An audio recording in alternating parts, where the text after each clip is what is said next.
Bonjour à tous. Bonjour, Bonjour. bonjour. Bonjour. On va attendre quelques minutes, histoire que tout le monde se connecte. Vous êtes déjà nombreux et ça fait que monter, donc on va attendre quelques minutes, histoire que tout le monde se connecte. Bonjour à tous et merci d'être là.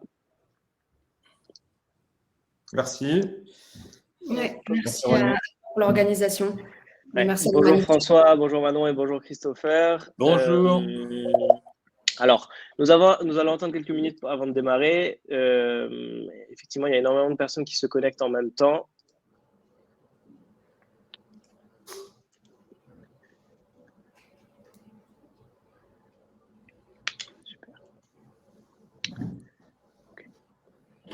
Je pense qu'on peut attendre d'ici 1 ou 2 minutes et après on démarre à 11h05. Comme ça. Très bien. Allez, super.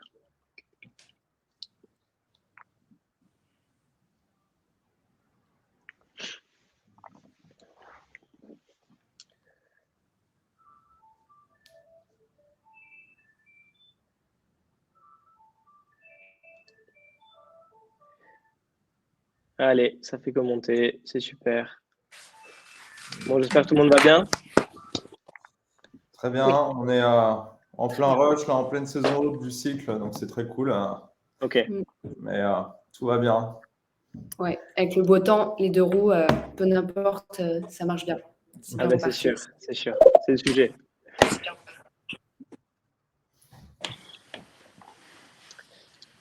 Bon, je pense qu'on attend encore 2 minutes et puis on peut lancer.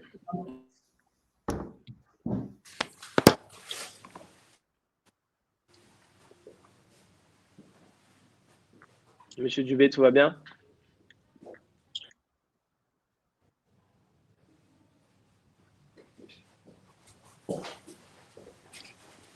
Oui, Christopher est là. Tout va bien. Super, ok. J'ai eu peur.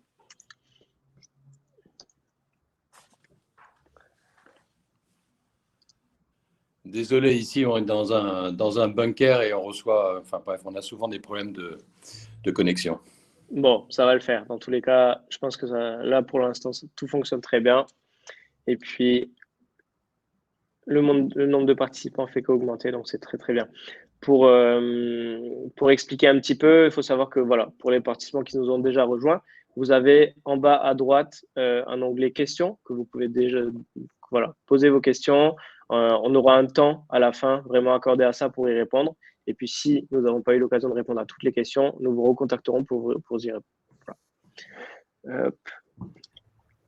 Je vois déjà je vois déjà des questions qui commencent à se mettre.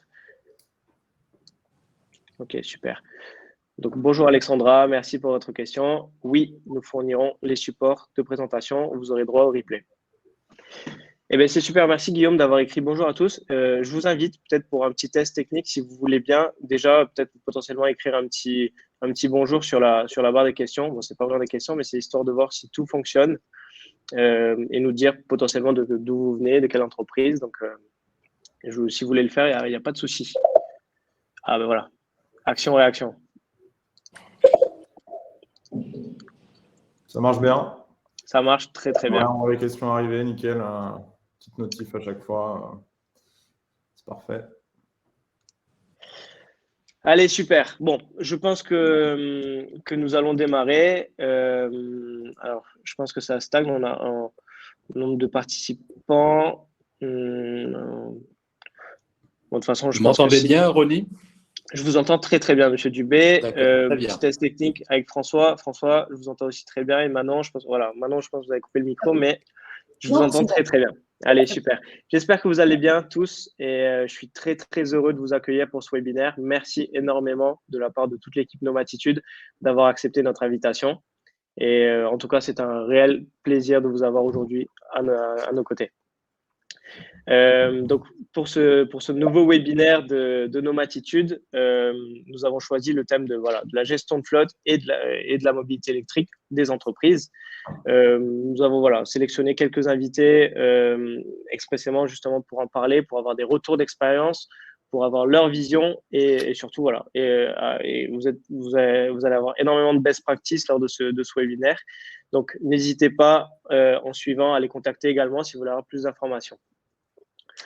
Je remercie avant de démarrer, le webinaire a été organisé quand même par Rabab, qui est une collègue de chez Nomatitude, et Martin Bourrel, qui n'est pas présent aujourd'hui.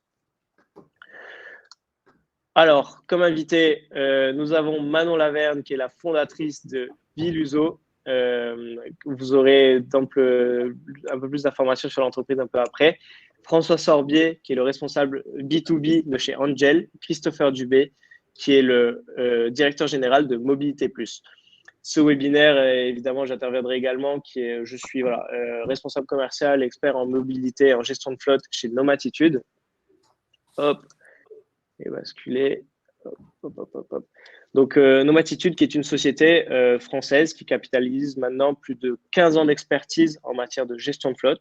Nous sommes éditeurs et concepteurs de solutions innovantes, intuitives et performantes dans un but de gestion et de mobilité et des ressources en entreprise.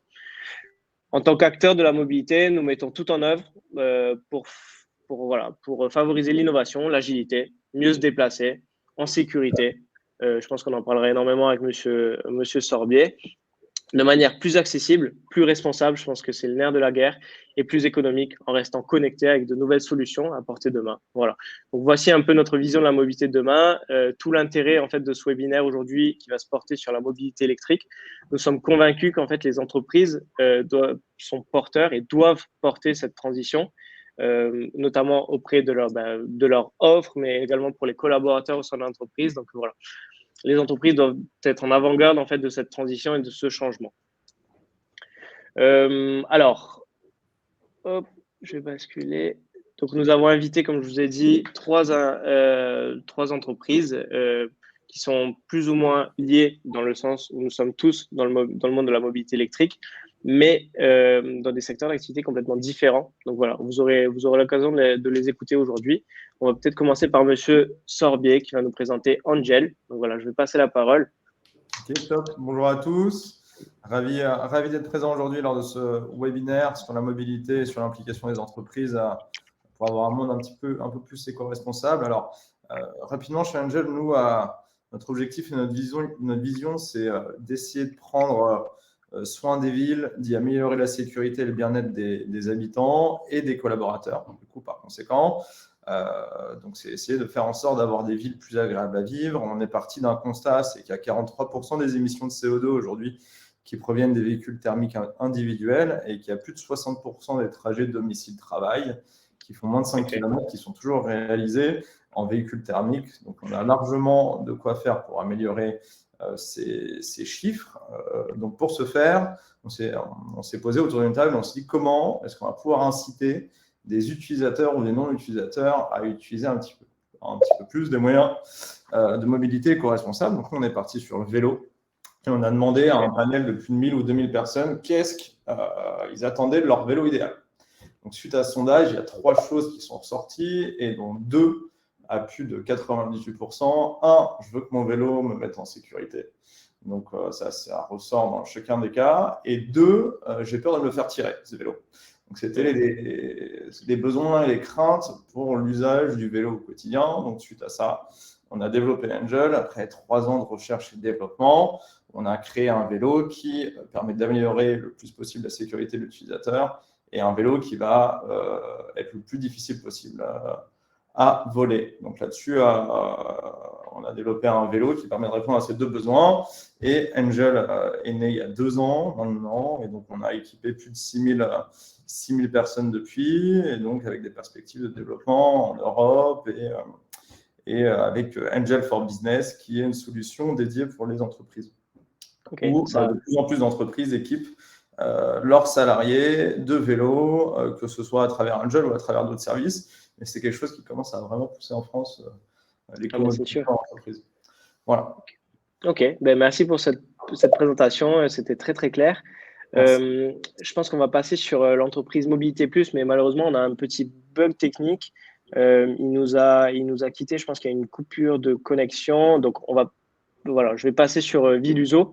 Et s'il nous rejoint pour la conférence, on va revenir sur sa présentation. Donc, Manon, je te passe la parole. Donc, merci encore une fois, François. Je te passe la balle à Manon pour nous présenter Viluso. Ok, d'accord, très bien. Donc, bonjour à tous, moi je m'appelle Manon et donc je suis la fondatrice de Viluso. Et chez Viluso, on dit qu'on est un acteur de la mobilité verte et partagée. Viluso, c'est d'abord 2 ans de recherche et de développement pour arriver à un premier prototype de scooter. Ce scooter, c'était dans le but d'améliorer la mobilité urbaine, proposer donc une alternative.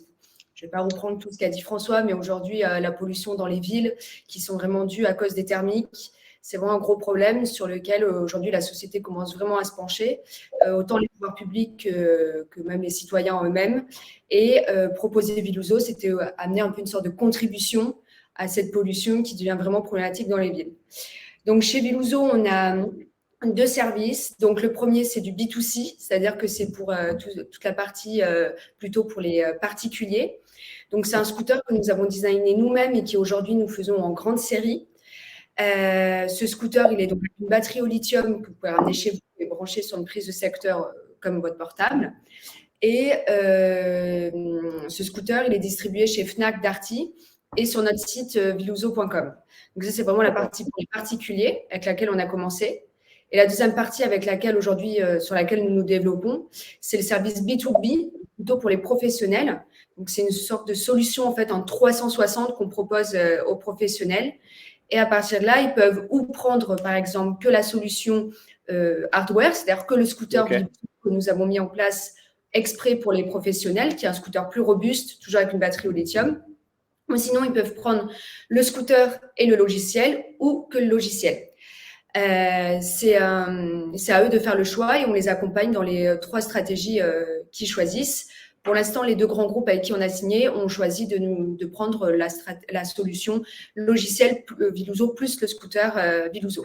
Donc voilà, deuxième partie qui est plutôt professionnelle. D'accord, ok, je vois. Bon, je pense que la partie professionnelle, tu auras l'occasion de nous en parler là aujourd'hui, c'est le thème.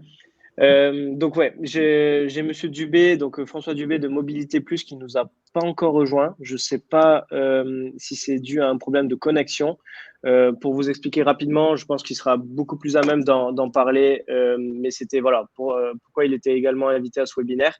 C'est vrai que c'est une entreprise qui accompagne les sociétés et les collectivités dans leur transition écologique depuis, je crois que ça existe depuis 2006.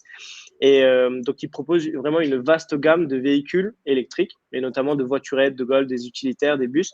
Et ils accompagnent également dans la transition ces entreprises avec, en mettant en place des process, accompagner dans la conduite du changement. Donc, c'était intéressant d'avoir son retour. J'espère qu'il pourra nous rejoindre très rapidement. Pour aller un peu plus en profondeur dans ce webinaire, on va essayer de se concentrer, de se focus en fait sur le marché de l'électrique, mais principalement dans le B2B. Donc voilà, donc nous allons commencer par Mobility Plus, mais je vais vraiment attendre qu'il revienne, son retour d'expérience et voilà, il sera plus à même d'en parler. Peut-être basculer sur Manon. Moi, alors, j'ai une petite question, je me suis dit, je sais que tu es vraiment très développé, notamment avec tes plateformes de revente ou alors tes points de vente comme Fnac et Darty. Donc, dans la mobilité électrique des scooters pour les particuliers. Et quels sont les éléments aujourd'hui qui te font penser en fait que le marché du scooter électrique est porteur pour le B2B? Oui, alors aujourd'hui, en fait, vous avez dû entendre parler donc, de tout ce qui est RSE, en fait, et c'est devenu un enjeu pour les entreprises. Toute la partie donc engagement, la partie également écologique. Donc, il y avait déjà ça qui nous a commencé à faire en sorte que nous nous intéressons un peu à la partie B2B et comment gérer une flotte de véhicules pour une entreprise. Et en fait, le pas a vraiment été passé quand, en fait, j'écris régulièrement des articles pour un média qui s'appelle le Journal du Net pour la rubrique mobilité. Et il y avait un représentant d'un grand groupe qui est venu me démarcher pour savoir si on pouvait les accompagner dans leur transition écologique avec des scooters. Et donc, c'est à partir de là qu'on a commencé à travailler avec eux et à se dire, OK, il y a vraiment quelque chose à faire dans tout ce qui est mobilité électrique et encore plus dans les 2 roues. Donc, je laisserai François chez Angel Bike parler au niveau des vélos. Mais en tout cas, au niveau des scooters, voilà, c'était une entreprise, un grand groupe qui souhaitait que ses employés puissent se déplacer rapidement, mais tout en restant écologiques. Et c'était vraiment le point clé sur lesquels ils voulaient vraiment avancer parce que ces dernières années, c'est vraiment devenu très important et l'écologie est vraiment important au sein de cette entreprise. Donc voilà, donc vraiment signé après avec un deuxième grand groupe. Aujourd'hui, on n'a pas encore finalisé, donc je ne peux pas dire les noms, mais c'était vraiment ça qui nous a fait vraiment passer le pas et de se dire, d'accord, le B2B est vraiment porteur dans la mobilité écologique et dans le deux roues en tout cas. Un grand merci à ce grand monsieur, du coup, sans qui tu ne serais pas là aujourd'hui. Ok. Bon, ben, merci énormément. Je vais passer la balle, comme tu l'as fait déjà, à Angel. Et donc, tu as parlé un petit peu dans ta présentation, un peu vers la fin. Donc, tu nous as dit Angel for Business. Tu n'as pas voulu en dire plus, c'est l'occasion. Non, je ne sais pas. Ouais, vas-y, je t'en prie. Non, et en fait, moi qui vis Paris, la micro-mobilité, j'en vois partout. J'habite centre-ville et c'est en plein boom. Les vélos, les trottinettes. Tu vas nous dire un petit peu plus dessus. Donc, aujourd'hui, le vélo électrique a-t-il sa place dans le marché B2B? Dans quel cadre? En fait, comment on peut l'intégrer dans une entreprise? Enfin, voilà, je t'écoute et voilà. Oui, tout à fait. Alors, lorsqu'on a créé Angel, dès le lancement, on s'est dit qu'il y a un segment qu'il faut administrer, c'est le côté B2B entreprise. On a de plus en plus d'entreprises, que ce soit toute taille, qui s'intéressent à la mobilité de leurs collaborateurs et sur une mobilité plus éco-responsable. Donc là-dessus, nous, on a mis 1 an à la créer suite à le lancement de la société, la solution Angel for Business. C'est assez complexe aujourd'hui de mettre en place une solution de mobilité en entreprise. Comme ça a l'air assez simple parce qu'on entend, et ça existe depuis très longtemps sur le secteur de l'auto, mais au final, quand on est concepteur, nous, la grande différence comparé à un Arval ou un LD Automotive, c'est que quand on travaille avec Angel for Business, on travaille aussi avec le concepteur, le fabricant, le distributeur et le garant de la réparation des vélos. Donc, il n'y a pas d'intermédiaire, on travaille en direct avec le fabricant, donc on a toute une facilité sur la gestion au quotidien. Demain, s'il y a une problématique sur le vélo, quoi que ce soit, c'est nous qui avons toutes les pièces en interne, il n'y a pas d'intermédiaire. Que ce soit même en termes de tarifs, on maîtrise beaucoup mieux la chaîne de valeur. Donc là-dessus, ça nous permet d'avoir créé une solution entièrement intégrée dans laquelle, en fait, c'est une solution de leasing, tout simplement, comme on le connaît aujourd'hui sur le secteur de l'auto, que ce soit véhicule thermique ou électrique. Donc, c'est une solution packagée dans laquelle il y a assurance, assistance, maintenance. L'objectif étant de faciliter le plus possible le quotidien des fonctions support. C'est-à-dire comptabilité, RH. En fait, lorsqu'ils vont mettre en place la solution, il ne faut pas qu'ils se posent des questions. Comment est-ce que je vais assurer ma flotte? Comment est-ce que je vais la maintenir? Comment est-ce que, si jamais j'ai une problématique avec un vélo, qui est-ce que je vais appeler? On gère tout en direct. Donc, on a essayé d'enlever le plus possible tous les freins pour la mise en place d'une solution éco-responsable en entreprise. Okay. Après, il y a un aspect coût. Aujourd'hui, il ne faut pas que mettre en place une solution de mobilité douce sur des vélos fabriqués en France, tels que Angel. Ça coûte une fortune à l'entreprise. Donc, on a travaillé sur les economics pour faire en sorte que ça coûte à peine plus selon les villes ou à peine moins selon d'autres villes telles que Paris, que le coût des transports en commun.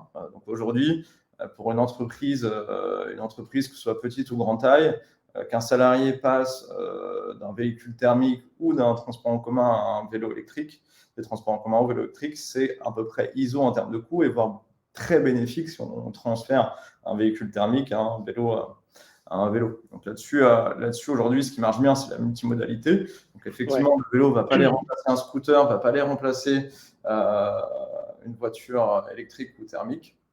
Donc là-dessus, c'est en termes de multimodalité, les entreprises le pensent de plus en plus. Donc on a lancé Angel for Business et aujourd'hui, on a équipé plus de 180 entreprises et il y a un peu moins de 1000 vélos qui sont en circulation en entreprise. Je crois que ça marche. Donc c'est déjà un beau pas. Alors, voilà, il y a Monsieur Dubé qui a rejoint, je crois, Christopher. Ouais, je suis désolé, je t'ai coupé, François. Donc, Monsieur Dubé, on est en live. Est-ce que vous nous entendez? Oui, je vous entends très bien. Allez, super. Donc, on va reprendre le webinaire. J'avais la parole, c'était François qui avait la parole, donc on va le lui redonner. Écoute, Ronnie, j'avais fini sur la solution for business, un peu le contexte. D'accord, ok. Écoute, en entreprise, voilà, donc on peut repasser la parole à Christopher s'il veut dire. Ça marche. Écoute, merci pour cette description, François. Je vais faire un petit bond en arrière Et pour que Monsieur Dubé nous présente, j'ai essayé en fait de faire une petite description, mais je pense que vous êtes Bien sûr. mieux placé pour nous en parler. Tout d'abord, Donc, mille excuses. Hein. On a eu des problèmes technologiques, mais voilà, c'est les aléas on du est bon. direct. Donc, voilà. Voilà. Très rapidement, Mobilité Plus, c'est une société que j'ai créée en 2006, donc ça fait pas mal de temps, 15 ans. Et l'idée, c'est effectivement, c'est de permettre à différents secteurs d'activité. En fait, aujourd'hui, on travaille à peu près avec une quinzaine de secteurs d'activité, allant de l'industrie aux hôpitaux, en passant par le tourisme et les collectivités et plein d'autres, à trouver des solutions qui sont beaucoup plus douces pour le climat, pour déplacer aussi bien les personnes que les biens, parce qu'en fait, on a une gamme très large de produits destinés à justement faciliter aussi bien à l'intérieur d'un site qu'à l'extérieur sur la voie publique le déplacement de personnes et de marchandises. Donc nos solutions s'appliquent à vraiment énormément de cas concrets. Et c'est vrai que l'ambiance, comme mes collègues l'ont dit tout à l'heure, l'ambiance est vraiment à tout ce qui est développement propre, silencieux, avec des réalisations techniques de plus en plus intéressantes, absolument passionnantes, avec ce qu'on appelle le TCO, qui est le coût opérationnel d'avoir un véhicule électrique, quel qu'il soit, qui est de plus en plus bas, puisque naturellement le carburant est peu cher et que le moteur électrique permet d'avoir très peu d'entretien durant la vie du produit. D'accord, ok. Bon, c'est clair, vous étiez beaucoup mieux placé pour en parler que moi. Donc, merci de nous avoir rejoints. Et voilà, vous avez loupé les descriptions de Viluso et François, mais bon, l'idée c'est qu'on passe sur la partie marché. La première question qui vous était destinée, Monsieur Dubé. Donc, aujourd'hui, comme vous le disiez, vous êtes positionné sur le marché de la mobilité électrique des entreprises. Donc, estimez-vous que ce marché, bon, je pense que je connais la réponse, mais bon, j'ai hâte d'entendre les descriptions, mais estimez-vous que c'est un marché d'avenir et pourquoi? Écoutez, tout d'abord, mon opinion naturellement est extrêmement favorable, le retour des clients que nous avons va clairement dans ce sens-là. Et pour être un peu moins personnel, toutes les études faites par les organismes qui sont concernés, tels que l'AVER France ou l'ADEME, montrent que mois par mois, l'utilisation de véhicules électriques, voire hybrides, que ce soit les voitures particulières, les motos, les utilitaires, etc., va clairement en pleine croissance. Ceci est accompagné naturellement des prouesses réalisées par les ingénieurs, c'est-à-dire que les produits sont de plus en plus, j'ai quand même une certaine antériorité dans ce domaine, et vraiment les produits sont beaucoup plus finis maintenant, avec des prestations tout à fait intéressantes, ne serait-ce que l'autonomie minimale augmente mois par mois, et on arrive clairement avec des produits qui ont 100, 150, 200, voire davantage kilomètres sur une charge. Et puis, le gouvernement fait en sorte qu'il y ait un certain nombre d'incitations qui sont aussi bien des bonus écologiques ou des sites en France ou des ZFE, donc faible émission. Tout cela va dans le bon sens. Ouais, c'est clair. Ok, merci pour cette réponse, c'est très clair. Donc voilà, on a déjà écouté les réponses de Manon et de François. L'idée maintenant, ce serait en fait, voilà, comme vous disiez, intégrer une politique comme ça dans l'entreprise, ça demande une certaine organisation, une mise en place de la mobilité électrique dans l'entreprise. Donc, comment ça s'organise? Les questions suivantes vont être tournées vers cette thématique. Donc, Mobilité Plus, je vous repasse la parole au final. Donc, les véhicules électriques sont-ils adaptés? Comme vous disiez, vous êtes positionné sur énormément de secteurs d'activité. Donc, sont-ils adaptés à un secteur du transport de marchandises, par exemple, ou du BTP? Quels sont, selon vous, les secteurs en émergence? On sait qu'aujourd'hui, tous les secteurs d'activité ne peuvent pas forcément être en électrique. Voilà. Quel est votre avis là-dessus, Monsieur Dubé? En fait, je vais vous donner une réponse extrêmement globale et générale. C'est qu'en fait, à ce jour, parce que nous avons une très bonne veille sur nous-mêmes, nous ne sommes pas fabricants de véhicules électriques, mais nous sommes importateurs et nous commercialisons beaucoup de produits réalisés ailleurs en Europe et qui sont commercialisés notamment par nos soins en France.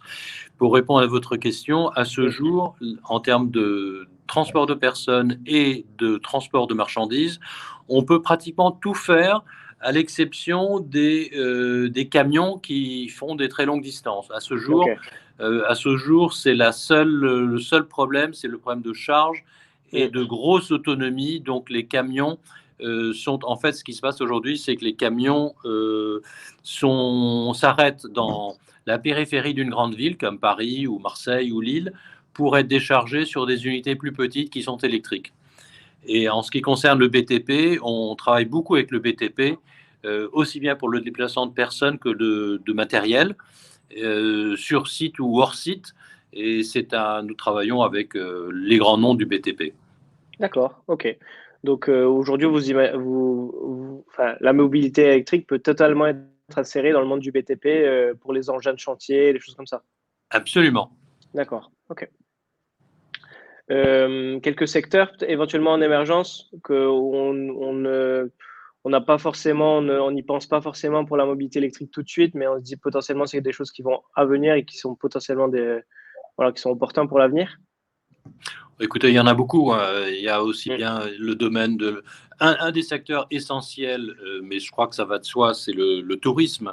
Puisque effectivement, lorsqu'on veut déplacer des touristes dans un site un peu glamour, un peu agréable, etc., on fait en sorte qu'il n'y ait pas de... Ah, je pense que votre micro a été coupé. On restera sur le mot glamour. Et on va attendre quelques petites secondes. La mobilité soit plus glamour, voilà, c'est parfait. Ça me convient également.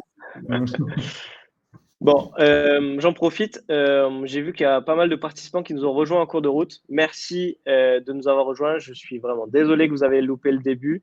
Mais voilà, vous pourrez dans tous les cas regarder le replay. Et merci de nous avoir rejoints. Ça continue d'augmenter d'ailleurs. Donc c'est super. Bon, Monsieur Dubé, je pense on y reprendra. Peut-être on se rappellera du mot glamour. Alors, Manon. Donc, que dirais-tu à un chef d'entreprise qui te demande les avantages et les gains de la mise en place des scooters électriques au sein de son entreprise? Voilà, je t'écoute.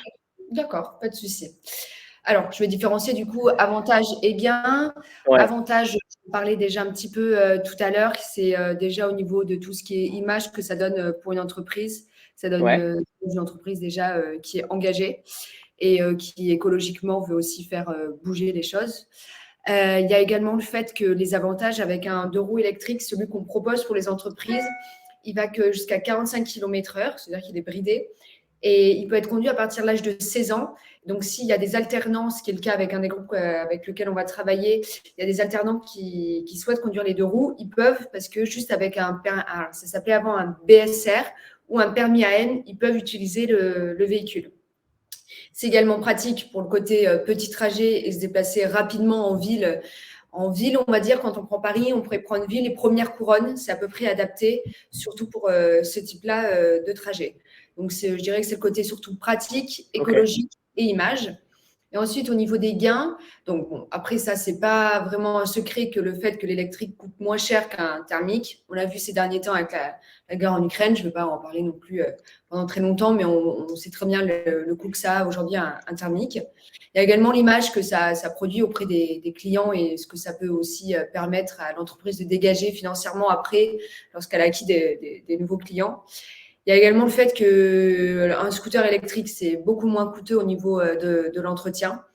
Et c'est beaucoup plus facile à entretenir. Et également, tout ce qui est au niveau des pièces à l'intérieur, il y en a beaucoup moins. Et c'est moins complexe à réparer qu'un moteur d'un thermique. Et après, au niveau gain, pour parler très simplement, je dirais que gain de temps est égal gain d'argent, en fait. Et la productivité de la part des employés va être beaucoup plus grande. Et donc, l'entreprise, financièrement, va s'y retrouver aussi derrière. Voilà pour l'ensemble au niveau avantages et gains que ce que peuvent gagner, entre guillemets, les entreprises quand elles se tournent, en tout cas, vers des 2 roues électriques aujourd'hui. Okay. Bon, ce qui est clair, c'est si tu parles gain de temps à un chef d'entreprise, ça lui parle tout de suite. Oui, Ça, c'est très basique comme conception, mais en fait, ouais, ça c'est parle vraiment à tout. Voilà. Ok, bon, ben, je pense que le souci technique se poursuit et on a perdu Monsieur Dubé en cours de route. Donc j'espère voilà, qu'il nous rejoindra très rapidement pour la suite des questions. Donc je vais passer la balle à François. Donc vous proposez aujourd'hui des flottes de vélos aux entreprises, c'est déjà le cas, tu es le responsable B2B de la boîte. Quelle expérience concrètement pour les collaborateurs, pour les clients, peut-être on peut différencier ces deux parties, mais voilà, quelle expérience en fait tu apportes, j'aime bien ce mot, que tu apportes aux entreprises en fait qui vont fournir des flottes de vélos aux collaborateurs, ou alors voilà. C'est intéressant que tu parles de collaborateurs, de clients, parce qu'aujourd'hui, tu as différentes typologies d'applications. Tu peux avoir la solution Agile for Business, typiquement, elle peut ne pas s'appliquer que pour des collaborateurs. Typiquement, on a Sixt qui s'est lancé là avec Angel sur la mobilité douce, qui propose à ses clients maintenant la location d'un vélo en ville plutôt que la location d'un carrément thermique. Okay. Donc effectivement, ça fait totalement sens de parler de clients, donc parce que le vélo ne fait pas que sens en entreprise pour des collaborateurs, mais les bénéfices salariés, ils sont très vastes. C'est-à-dire que déjà, tu as tout ce qui est en sujet en termes économiques vis-à-vis des usages d'autres types de modalités. En termes de productivité, on n'en parle pas énormément, mais l'usage du vélo au quotidien et d'une pratique sportive, ça améliore la santé, ça améliore la productivité. Il y a plusieurs études qui montrent qu'un salarié qui pratique le sport sera entre 10 et 15% plus productif qu'un salarié qui est sédentaire. Dans le contexte actuel, proposer des solutions de mobilité et un peu de sport, c'est crucial, surtout lorsqu'on a des journées très chargées. C'est difficile d'intégrer en fait. Lorsqu'on est cadre et qu'on se fait des journées où on finit à 19h30, 20h le soir, c'est difficile d'intégrer le sport dans sa journée. Donc le vélo en fait est un moyen qui permet de l'intégrer facilement, surtout qu'Angel est un vélo hybride. Donc tu peux très bien le matin venir en véhicule électrique, enfin en vélo électrique, et le soir tu rentres chez toi de faire une sortie un peu sportive, tu te mets en vélo classique. Donc en vélo il est complètement versatile et vraiment si tu as envie d'avoir l'usage. Ouais, super. Ouais, tout à fait. Donc on ne voulait vraiment pas perdre le bénéfice en fait de la santé, de la pratique du sport. Alors certes, même pratiquer du vélo électrique au quotidien versus rien faire, c'est top. C'est déjà, ça a déjà un bénéfice certain sur la santé, sur la productivité du salarié. Mais si on a la capacité en fait de le switcher en véhicule musculaire, en vélo musculaire, c'est encore mieux pour cet aspect. Donc là-dessus, nous, c'était l'une des volontés. Après, on a également le fait que le vélo est propre. Donc, on a un vélo fabriqué en France avec des circuits courts. Donc, vis-à-vis des émissions de gaz à effet de serre, c'est hyper important d'avoir des circuits courts et d'être assez peu dépendant des importations. Et on a un véhicule très léger. Il fait 16 kg quand un vélo électrique fait 25 kg. Donc, on parle assez dans le secteur de l'automobile, de l'émission de CO2 lors de la production des gaz à effet de serre, lors de la production d'un véhicule, assez peu sur le vélo. Mais lorsqu'on a un vélo qui fait 16 kg versus 25 kg, c'est 40% moins lourd. Donc on émet 40% moins de gaz à effet de serre. Donc il y a un vrai bénéfice écologique pour le salarié qui est de plus en plus sensible à ces sujets. Et après, on subit effectivement beaucoup moins tout ce qui est embouteillage au quotidien. Et c'est également attractif. C'est valorisé par le salarié, c'est valorisé par l'entreprise et les clients. En termes de visibilité, marque employeur, RSE, il y a un vrai avantage à mettre en place une solution de mobilité douce, vélo, en entreprise, que ce soit à travers Angel ou à travers toute typologie de vélo. À partir du moment où il y a des entreprises qui ont décidé de mettre en place des vélos ou des scooters ou d'autres types de modos électriques, on est déjà dans une bonne voie. Mais c'est un réel engagement. C'est un réel engagement, ouais. Et après, j'y reviendrai ensuite, mais sinon on va trop s'étendre sur cette question, mais en France, ça se développe de plus en plus. Et je ferai une petite analyse comparative après par rapport à d'autres marchés qui ont pris le pas un peu avant. Pas de souci, de toute façon, on aura l'occasion d'y revenir. Monsieur Dubé. Oui, moi je suis là. Allez, super. Bon, je vois que ça tremble un peu. Si vous pouvez couper peut-être la caméra, peut-être que voilà, pour la connexion Internet. Ah ben super.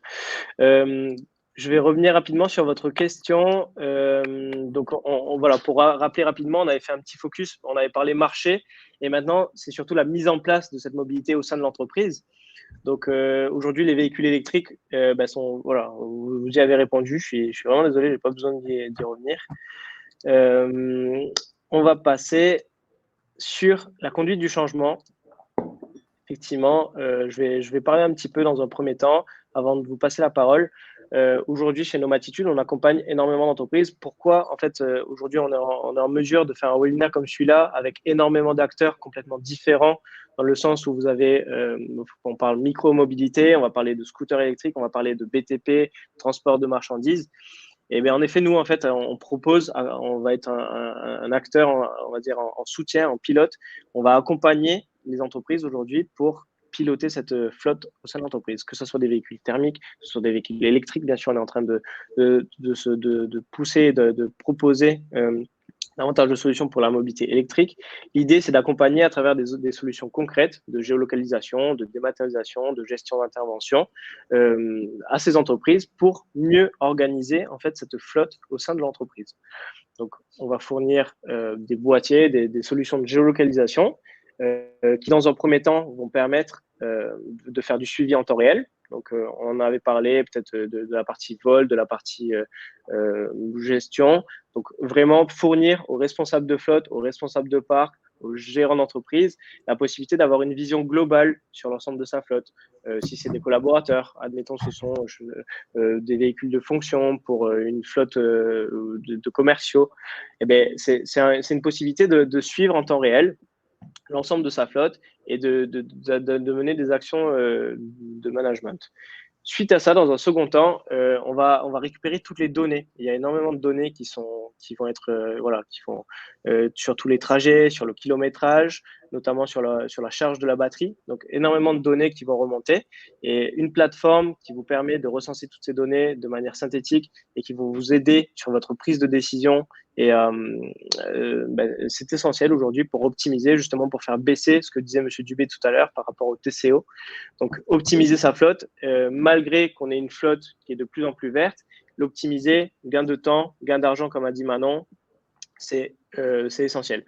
Donc, vraiment, Nomatitude va accompagner sur cette transition avec des outils concrets d'organisation opérationnelle, stratégique dans l'entreprise. On va former les équipes, on va les accompagner sur le terrain. Donc, vraiment, c'est la mission et l'objectif de Nomatitude derrière ces outils.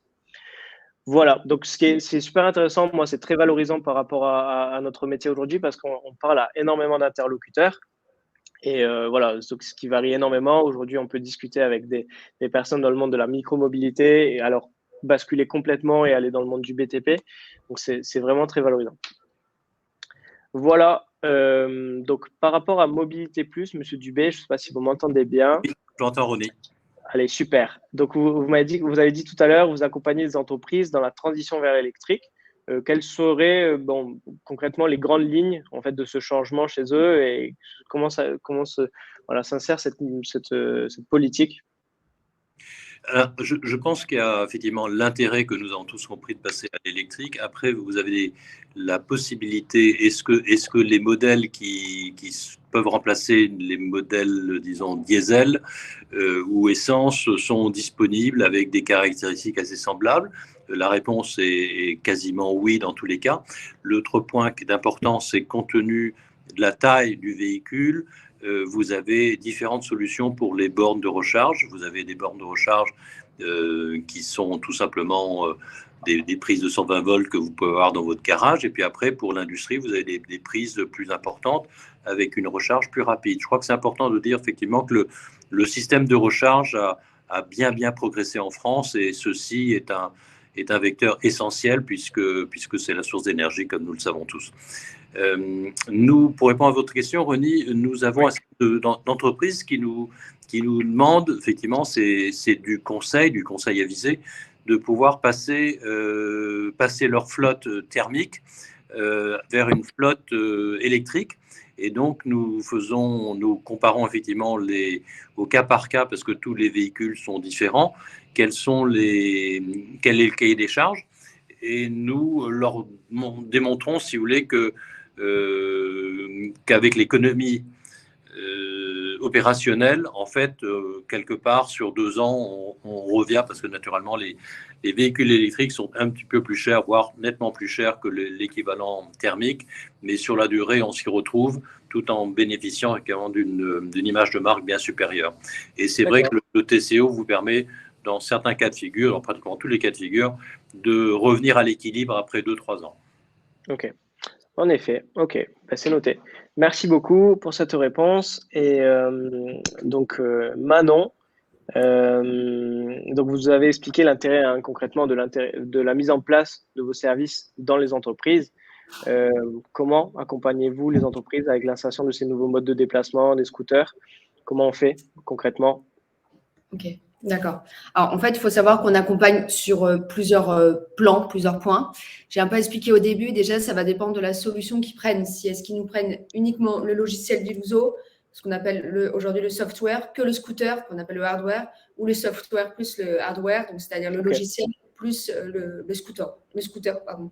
Donc déjà, ça va dépendre de ça. Il faut savoir que si ils souhaitent prendre que le scooter, c'est à eux de proposer un logiciel, et s'ils souhaitent prendre que le logiciel, c'est à eux de proposer un scooter. On est prêt à travailler avec d'autres entreprises, d'autres acteurs, si l'entreprise nous les propose. Il y a également sur la partie SAV qu'on accompagne, qui peut être des fois un peu la partie stressante pour les entreprises. On prend toujours un partenaire local. Et c'est avec eux qu'on travaille. Ils ont toujours notre stock de pièces détachées d'avance.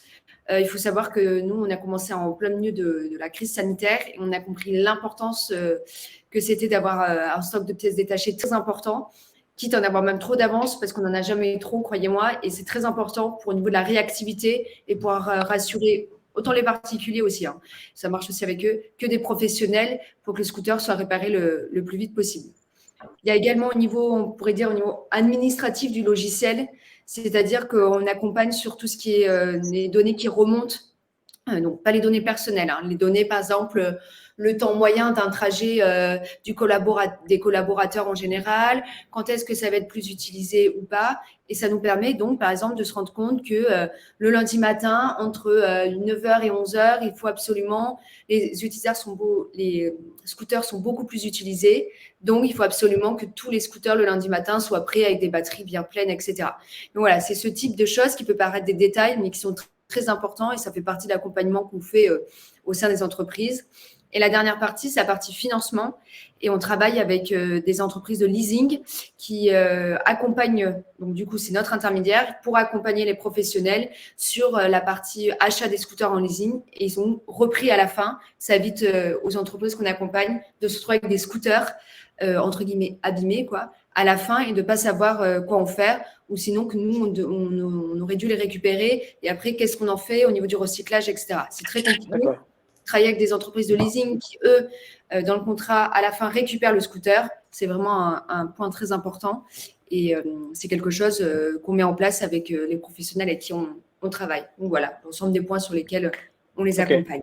Oui, il y a une vraie stratégie à mettre en place et c'est tout un accompagnement, quoi. Oui, on est obligé parce que déjà, pour des grands groupes, quand ils se lancent, des fois, ils ne connaissent pas toujours. Nous, c'est notre secteur, donc c'est plus facile. Donc, il faut au moins les rassurer et sur l'ensemble de ces points, c'est important comme ça les calibre un petit peu mieux. Et ce qui est une chose est sûre, c'est que pour nous tous, en fait, on n'a pas du tout des solutions qui vont être du one shot. On va simplement vendre une flotte de véhicules, une flotte de vélos, une flotte de scooters. Et plus rien derrière. Il y a tout l'accompagnement, comme tu disais François, il y a toute la partie maintenance que vous allez continuer à gérer. C'est important limite, c'est la maintenance, c'est tout ce qui va suivre derrière en fait. C'est même pas le one shot, c'est tout ce qui en découle quoi. Ok, oui, c'est clair, tout est lié au final. Ok, bon merci pour ces détails, c'était super intéressant. Donc je vais passer la parole à François. Je pense que voilà, c'est vraiment tout autour de ta stratégie en qualité de directeur commercial, directeur B2B au sein de chez Angel. C'est toi qui vas définir en quelque sorte cette politique que tu vas insuffler aux entreprises. Donc voilà. Donc comment intégrer une politique de micro-mobilité au sein d'une entreprise aujourd'hui? Quels sont les leviers pour engager une entreprise? Je t'écoute. Alors, aujourd'hui, il y a déjà c'est assez difficile d'aller convaincre une entreprise qui n'a pas déjà une petite conviction que l'usage Donc déjà, ça vient d'un travail qui a été fait en amont au sein de l'entreprise. Donc en général, nous, quand on intervient, on a tout un rôle de sensibilisation sur les usages en amont. Mais déjà, c'est que les messages qu'on a transmis, l'entreprise est convaincue par le fait que l'usage du vélo a des bénéfices, elle est en pleine étude. Donc aujourd'hui, qu'est-ce qui va faire que l'entreprise met en place ou non une solution de mobilité au sein de son entreprise? C'est que aujourd'hui, une entreprise va avoir des contraintes et des besoins. Ça veut dire que ces contraintes, si jamais elle décide de mettre en place une solution de vélo, elle ne va pas vouloir que ça lui prenne du temps à gérer, à intégrer. Elle ne veut pas avoir des salariés qui lui demandent j'ai un problème sur mon vélo, qu'est-ce que je dois faire ou qui ont des questions au quotidien sur l'ensemble de la flotte. Il faut que ce soit totalement intégré, facile à gérer. Une solution clé en main, quoi. Solution clé en main et surtout au quotidien. C'est-à-dire qu'au quotidien, lorsqu'on déploie la solution, alors ça, on parle plutôt pour les grosses entreprises, pour les entreprises de taille intermédiaire, petites entreprises, c'est facile. L'entreprise de 15 personnes qui a 3-4 vélos, la gestion de la flotte est beaucoup plus facile et classique parce que ça se fait intuitivement. Mais dans des grands groupes qui mettent en place des solutions de mobilité pour 2, 3, 5, 20, 30 000 salariés, on ne parle pas du tout de la même chose. Donc, c'est pour ça qu'on déploie un outil de gestion de flotte qui permet aux collaborateurs de se connecter sur la plateforme, de faire la demande de son vélo qu'il souhaite configurer avec les accessoires dont il souhaite. Et après, il y a tout un outil de suivi, de gestion sur la maintenance, les dates de maintenance annuelles, les demandes de révision, les demandes de réparation, l'attribution des vélos aux salariés et la réattribution. Donc, tout un outil qui permet en fait de faciliter la gestion au quotidien et avec un seul interlocuteur unique qui est MJAP. Donc ça, c'est les deux plus grosses contraintes. Après, effectivement, la contrainte budgétaire. Et il y a tous les bénéfices derrière que l'entreprise va pouvoir en avoir en termes de marque employeur, RSE. Donc, il y a des vraies convictions derrière. Donc, il faut lui donner à cette entreprise des data pour qu'elle puisse communiquer derrière sur ses rapports annuels, sur sa volonté de mettre en place une politique éco-responsable. On a tant de salariés qui font tant de kilomètres par jour. Donc, en un an, notre flotte a fait plus de 1000 km, ce qui est un équivalent CO2 économisé de temps, pour montrer que l'impact de sa politique mobilité douce est réel. Donc, en fait, aujourd'hui, nous, on transmet toutes ces informations au directeur RSE, au gestionnaire de flotte, au RH, soit individuellement par vélo non nominatif parce que la RGPD, et sur la flotte globale de l'impact qu'elle a avec sa politique écomobilité. Et ça, c'est faisable parce que l'ensemble de nos vélos sont connectés. On est capable d'aller récupérer les data et les transmettre en direct au gestionnaire de flotte. Sinon, autrement, avec 70 vélos différents, de plein de marques différentes, c'est pas infaisable, mais avec un vélo qui va être musculaire, un vélo qui va être non connecté, c'est beaucoup plus difficile de consolider les données et le transmettre en fait aux organismes et de communiquer dessus. Là, on communique sur ces éléments. Et après, il y a pas mal de leviers autres que j'ai évoqués avant. Aujourd'hui, une stat intéressante, c'est qu'en Allemagne, typiquement, c'est le premier marché aujourd'hui de vélos en Europe. C'est 6 millions. C'est 6 millions de vélos achetés par an et plus de la moitié de ce marché est drivé par les entreprises. Il y a plus d'un vélo deux qui n'est plus acheté mais qui est pris en leasing par un salarié dans son entreprise. En fait, le salarié, il arrive dans son entreprise. Premier jour de travail, on lui propose ticket restaurant, mutuelle, au même titre qu'on lui propose aussi est-ce que tu veux un vélo de fonction? En fait, c'est totalement intégré et c'est plus du tout en fait un bénéfice, mais c'est dans les acquis. Donc aujourd'hui, le salarié n'achète plus son vélo content, mais sait qu'il le prend à travers son entreprise. Ah bah oui. Plus de la moitié du marché, ça représente 3 millions de vélos qui sont pris en leasing comme ça à travers l'entreprise. Donc c'est assez colossal et on est quand même sur un marché. On pourrait se dire l'Allemagne. Pourquoi l'Allemagne alors qu'il y a un marché qui est l'une des premières industries automobiles du monde là-dessus. Les Allemands ont cette sensibilité, ils ont bien conscience qu'une bonne mobilité, c'est la multimodalité, avoir des bons objets selon les différentes distances et les différentes typologies de déplacement. Donc, voilà pour conclure. Donc aujourd'hui en France, on est encore très loin de ça. Les entreprises commencent à y réfléchir, mettent en place des solutions de mobilité. Donc ça se développe, mais on a entre 5 et 10 ans de retard sur l'Allemagne qu'on va très rapidement rattraper, j'espère, avec Angel for Business, avec toutes les entreprises qui se lancent aujourd'hui sur l'écomobilité en global. et notamment grâce à des petits événements comme ça qui vont faire de la prise de conscience et de la responsabilisation. Donc, Bien sûr. merci pour cet exemple. Franchement, tu l'as super bien illustré. Et c'est vrai que je n'avais pas ces données en tête. Donc, ouais, ok. Bah, clairement, c'est une vraie politique d'entreprise en fait, à mettre en place. Et une fois que c'est intégré dans l'entreprise, bah, ça va de soi avec les collaborateurs. Bon, une chose est sûre, par rapport à toutes les solutions qu'on a pu vous présenter aujourd'hui, voilà, entre François, Manon, Christopher, etc., on a tous plus ou moins alors, les mêmes gains pour les entreprises, donc plus de productivité opérationnelle, comme tu disais Manon, du gain de temps, notamment avec les scooters, potentiellement aussi de l'expérience pour les collaborateurs, comme vous disiez François, et puis plus d'économie, gestion des coûts. Nous aussi, avec les solutions de géolocalisation, de gestion de flotte, de fleet management, le but c'est d'optimiser tout ça et de faire en sorte que l'entreprise gagne de l'argent. Et puis, le plus important, mine de rien, vers une mobilité plus verte et durable, donc avec de l'éco-conduite, avec de la mobilité plus douce, et tous pour une ambition de neutralité carbone, quoi. Donc voilà, je pense qu'on se rejoint tous, et on est beaucoup de sociétés sur le marché de l'électrique, mais au final, en travaillant ensemble, et même comme tu disais François, les entreprises peuvent être vecteurs de ce changement, accompagner, mettre en place, faire changer les habitudes et les mentalités. Les entreprises sont bien placées pour le faire. Si je peux rajouter, Ronnie, il y a une chose très Bien importante, c'est qu'une fois que les sociétés ou les collectivités ont pris cette démarche, il n'y a pas de retour. Ouais. C'est évident, une société qui a adapté, qui a pris sur elle de mettre des scooters électriques, des voitures électriques, des camions électriques, etc., il n'y a pas de retour.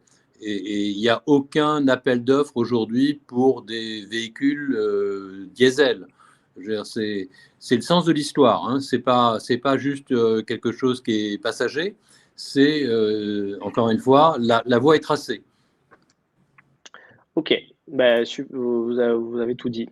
Je pense qu'on va clôturer ce webinaire, en tout cas la partie questions-réponses, nous en direct, et on va passer sur la partie des questions pour les participants. En tout cas, voilà, je pense qu'on a apporté énormément de valeur ajoutée. Merci beaucoup pour ces réponses qui sont très, très, très, très, très concrètes. Et donc, ces entreprises que vous avez ici présentes, n'hésitez pas également à les contacter hors de ce webinaire si vous voulez avoir plus de réponses, plus de détails sur ce qui a pu être dit, et puis même l'occasion de poser des questions maintenant. J'ai vu qu'il y a eu des participants qui ont rejoint l'événement un peu vers la fin. Ce n'est pas grave, dans tous les cas, encore une fois, je le dis, vous avez le replay, vous pouvez revoir ce webinaire, contacter également les intervenants, les invités, si vous voulez si vous voulez être accompagné, mettre en place une mobilité douce, mettre en place une certaine mobilité électrique au sein de l'entreprise. Je pense que là, vous êtes servi niveau invité. Alors, nous allons passer peut-être sur la partie des questions. On a pris un peu de retard, mais c'est pas grave. Je vais me mettre dessus. Hop. Bon, alors déjà, vous êtes très très nombreux à avoir réagi et à avoir écrit sur la barre des questions. Donc ça veut dire que c'était super intéressant. J'ai une première question peut-être pour François, qui est alors de la part de Madame, Letouze. Donc, comment abordez-vous la sécurité chez Angel? Alors là-dessus, sur la sécurité, il y a énormément de sujets. Aujourd'hui, Angel, comme je le disais, c'est un vélo qui a été développé justement pour la sécurité. Donc, il y a deux typologies de sécurité. Il y a la sécurité de la personne qui est sur le vélo. Il y a la sécurité du vélo en lui-même, donc contre le vol. Donc, pour l'utilisateur, c'est le premier vélo qui est équipé de clignotants feu stop, que ce soit avant et arrière.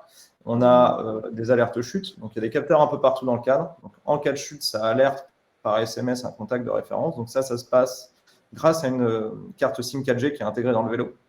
Pour la sécurité également, on a la possibilité de diffuser le GPS au sein de l'écran du cockpit du vélo Angel. Ce GPS est relié en fait à des poignées vibrantes directionnelles au sein du guidon, ce qui permet d'indiquer lorsqu'il faut tourner à droite ou à gauche de manière anticipée. Donc, ce qui fait une bonne conduite, comme en voiture, hein, c'est l'anticipation. Donc là-dessus, on a essayé d'anticiper au maximum avec ces vibreurs directionnels. Et après, tout ce qui va être freinage, c'est des freins à disque de qualité, freins à disque hydraulique. Donc là-dessus, voilà comment nous, on a administré la sécurité. La sécurité contre le vol, c'est un vélo qui est équipé d'une balise de localisation GPS et d'une alarme. Donc, lorsque le vélo va être déplacé, brusqué, il va se mettre à sonner et vous allez recevoir une alerte sur votre téléphone.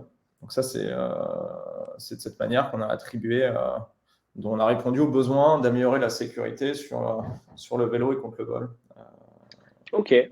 Bon, je pense que cette question je pense que voilà, vous pouvez tous plus ou moins y répondre, donc je vous laisse la parole. Alors, c'est une question qui vient de Sazan. Donc, avez-vous des précisions chiffrées sur l'usage de tickets de mobilité dans les entreprises? Manon? Le ticket mobilité, effectivement, c'est l'évolution du forfait mobilité durable. Ça se met de plus en plus en place et c'est un super levier. C'est une question hyper pertinente parce qu'on n'en a pas parlé aujourd'hui. Ouais.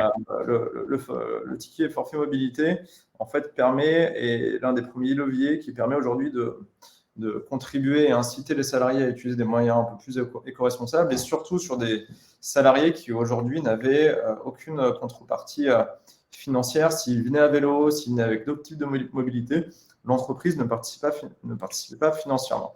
Aujourd'hui, c'est défiscalisé jusqu'à 600 € et ça permet à l'entreprise de verser soit sur une carte, soit sur le compte bancaire directement du salarié, un montant qui est défiscalisé jusqu'à 500 € et 600 € si ça prend aussi les titres de transport en commun. Donc aujourd'hui, c'est un super outil qui se met en place. Mais aujourd'hui, notamment l'État a fait une communication assez récemment où il est assez déçu parce que le forfait mobilité n'est pas encore assez intégré au sein des entreprises. Ils espèrent qu'il va se développer. En fait, pour comprendre, en termes financiers, l'intégration d'une solution type forfait mobilité durable, c'est un très gros engagement pour une entreprise parce que c'est pour tous les collaborateurs. À l'inverse d'une solution typiquement vélo de fonction, scooter de fonction en leasing, on peut l'attribuer à certains types de salariés sans le donner accès à tous les salariés. Typiquement, une société qui a 50 000 salariés, s'il y en a 10 000 qui n'avaient rien aujourd'hui parce qu'ils venaient avec d'autres types de modos que la voiture, que les transports en commun, aujourd'hui, cette société va devoir payer 500 € fois 10 000 salariés par an. Donc, en termes de coût, c'est assez important parce que ça doit être pour tous les salariés et tous les collaborateurs dans les entreprises. Ils vont, mais doucement, tout du moins les très grosses entreprises. Là, il y a AXA qui a mis par exemple le forfait mobilité durable en place. Il y a pas mal d'entreprises qui commencent à le mettre. Donc, en termes de pourcentage, on n'a pas encore les taux, mais c'est en tout cas des leviers qui sont nouveaux et qui n'existaient pas il y a quelques années. Donc, c'est top. Ok. Nickel. En fait, par exemple, comme si c'était des tickets restaurants.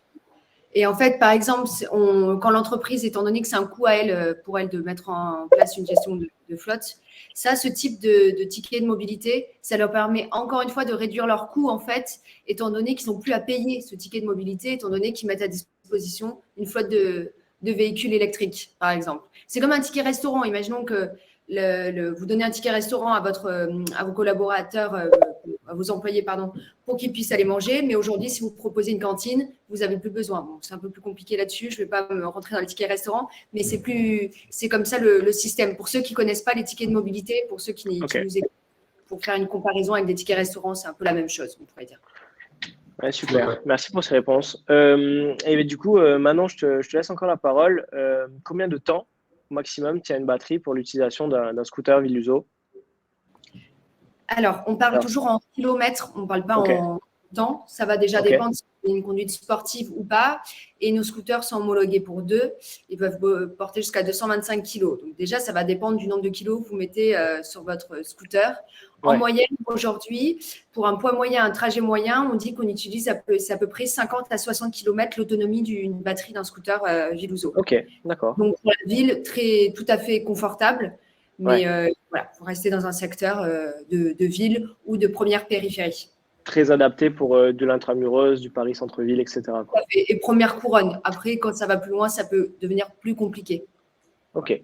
Je passe la balle à François pour quasiment la même question. Donc voilà, combien de temps maximum tient une batterie pour l'utilisation d'un vélo Angel?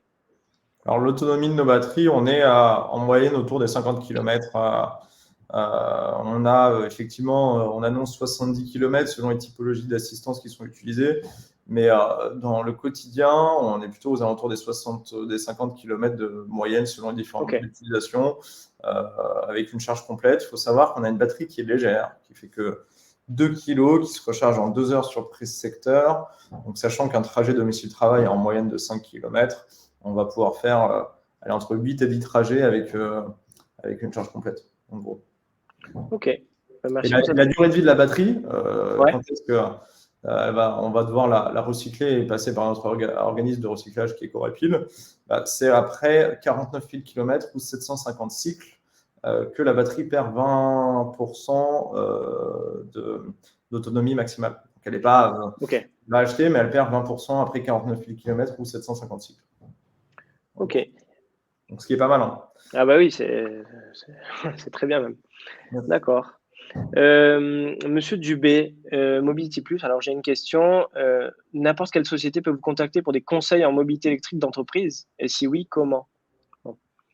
Écoutez, oui, bien sûr, vous pouvez nous contacter. Les entreprises peuvent nous contacter par le site internet ou par les numéros de téléphone qui sont indiqués sur le site.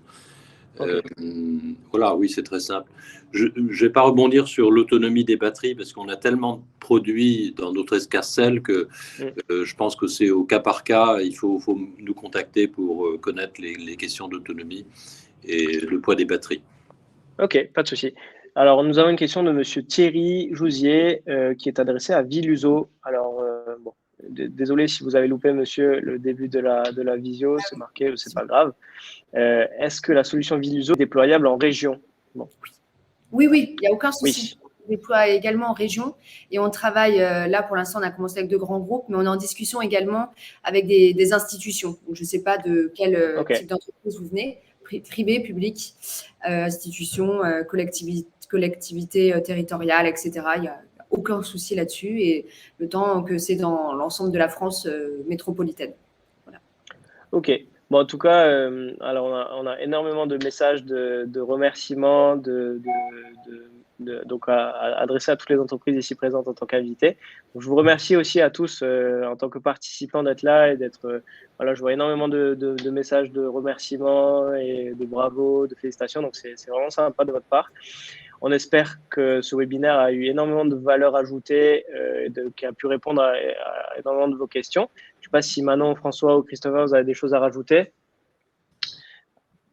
Non, s'il y a tout simplement, s'il y a des personnes qui sont intéressées pour en savoir plus sur les solutions de mobilité, je vous propose avec plaisir pour chacun de contacter les personnes respectives dans la présentation pour se dire un peu plus sur les différentes solutions. Moi, j'ai pas de choses particulières à ajouter, à part s'il y a des questions complémentaires, avec plaisir d'y répondre. Ouais, je suis en train de regarder, faire un peu il y a énormément de questions qui sont liées. Alors, pas forcément des questions directes, mais. Et je me permets, tout comme monsieur Jouzier, qui m'a demandé, donc qui apparemment c'est une entreprise privée en Vendée, etc.